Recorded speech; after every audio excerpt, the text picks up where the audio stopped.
So and I would recommend, as far as fursuit performing, try to don't stay near people who are smoking longer than you have to. Because even if you're just standing around somebody for 5 or 10 minutes who's smoking a cigarette, you'll still end up smelling like a cigarette for quite a while. I'm guessing that people that already smoke that fursuit are going to have that smell regardless. The funny thing is, people who smoke usually lose the capacity to smell the smoke. I've known people who are basically chain smokers, and they can't smell it. They have no idea, and yet everyone else is like, oh my God. No, that's what I'm talking about. For other people, I'm guessing if they're a smoker, they're going to have that smell regardless. Is there a way for the smoker to... if you make sure that you never smoke near the suit, and if you make sure that the suit is stored, like I said, in a plastic garment bag, it should prevent the odor from getting to the least of it. It all comes in down to the level of exposure. I mean, if you smoke and you don't smoke near your suit will be fine. Yeah, it's just good not to. I mean, don't be near fire just generally. It's good. Smoke or not. I mean, you can. It'd be kind of funny to watch. I mean, I never saw a fursuit running on fire, but that would be kind of cool. I don't want to. Me neither. Like in January. I think we can move to the shipping part. Okay. Since you have a better grasp of that, I'll let you talk about that, because that's very important and very difficult to understand some of the concepts. Okay, as far as shipping a suit, it's one of those things that it kind of depends on where you're sending it to. If you're packing it for transportation within the United States, from one state to another, it's not as big of a deal. Basically, if you put it in a box or you put it in a container that you're taking on the plane, make sure that no part of it is going to be crushed that is potentially vulnerable. Here's a very good example. If, for example, this suit is sitting in the right position, where the ears are sticking up, and some gentleman who's throwing bags into the part of the plane where they're loading it ends up putting something on it that's like 300 pounds, those ears are not going to come out very good. They'll get crushed. So try to put the head sideways, try to put it so that nothing that sticks out is sticking up. Yeah, because heads can warp, understand. They're not like invincible material. And actually relating to maintenance, that brings me to, I forgot one other thing that I just thought about that. Be careful if you ever store your suit in a car that's going to get very, very hot. I mean, pretty much doesn't matter who built the suit, what kind of materials it's made out of. If it's put in a black truck, for example, in the middle of, say, 110 to 120 degree temperatures, it's vulnerable. It's incredibly vulnerable. So like if it's leaning against a window and its ear is getting smushed and it gets really hot, that ear is going to end up as a deformed thing and it may never be able to come back. Try not to put the suits in any extreme temperatures. The other thing is a lot of materials will also become more brittle at freezing. So again, if you for some reason are storing your suit in a truck or vehicle that ends up below zero, be gentle when you take it out, be gentle when you're working with it because it will be more brittle than it normally would be. You can crack noses, you can actually destroy foam because at that temperature everything is far less flexible than it normally would be.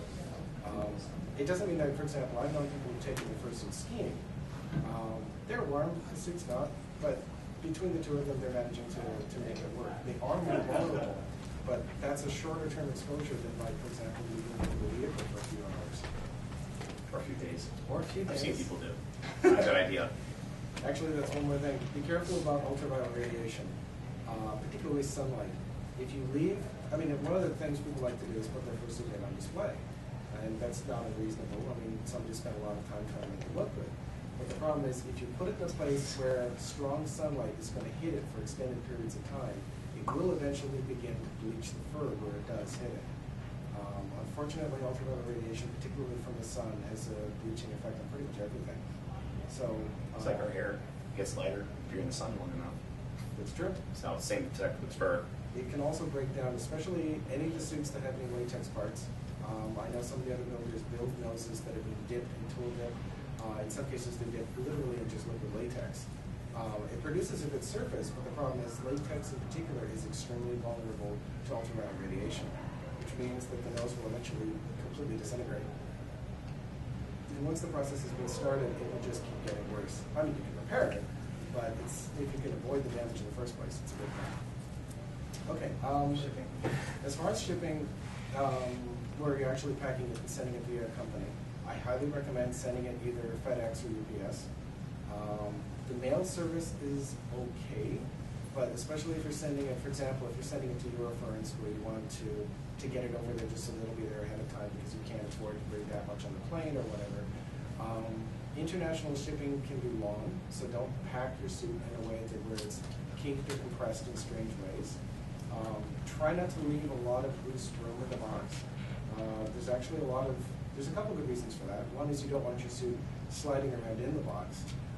The other part is almost all the shipping companies that ship internationally are going to charge by what they call dimensional weight, which is where they'll measure the box and they'll figure out what the height, the width, and the length of the box is, and multiply that together in order to be able to get what they consider to be the dimensional weight, which is that if you've got about this big of a box, they're going to look at it and say, oh, that could be a pile of bricks, and they'll charge you based on that. So if you can compact the box and pack the suit so that it's snug, where there's not any wasted room and the suit can't move around, you will pay less. Again, to go back to international shipping, there's a couple issues. One is that every country has its own customs regulations. The United States, from my experience, is actually the most strict. They will get extremely specific with materials that are coming in. This gets to the point where, for example, it's not a bad idea to have, it doesn't necessarily have to be the manufacturer of your fur, but have a manufacturer of fur, preferably one located in the United States, which you can put down on the declaration form, because yes, they actually get that specific. A really good example, if I ship a suit into the United States via FedEx, which is the more strict of the companies, I have to have the recipient's social security number, I have to have the phone number and address, I have to have the address of the company that milled the fur, in other words, Monterey Mills, in order to provide them proof that I am not sending in a product that was produced in China. Yeah, embargoes. There are different countries have different restrictions. Great Britain, the United States, and Germany seem to be the most strict, I would say. The other thing is, if you're shipping internationally, whoever you're shipping it to may have to pay customs and duty charges, and it really comes down to it's kind of up to you. I mean, when you go to a shipping company, even if it's the post office, they'll give you the option of insurance, but the insurance will be based on whatever the dollar value is you say that the item is worth. So if you say that a suit is worth $2,200 and you're sending it internationally, you're going to get the customs people very excited. Because first off, from their viewpoint, you're sending a very expensive object. So they're going to want to know why this thing is worth so much money, how is it worth so much money.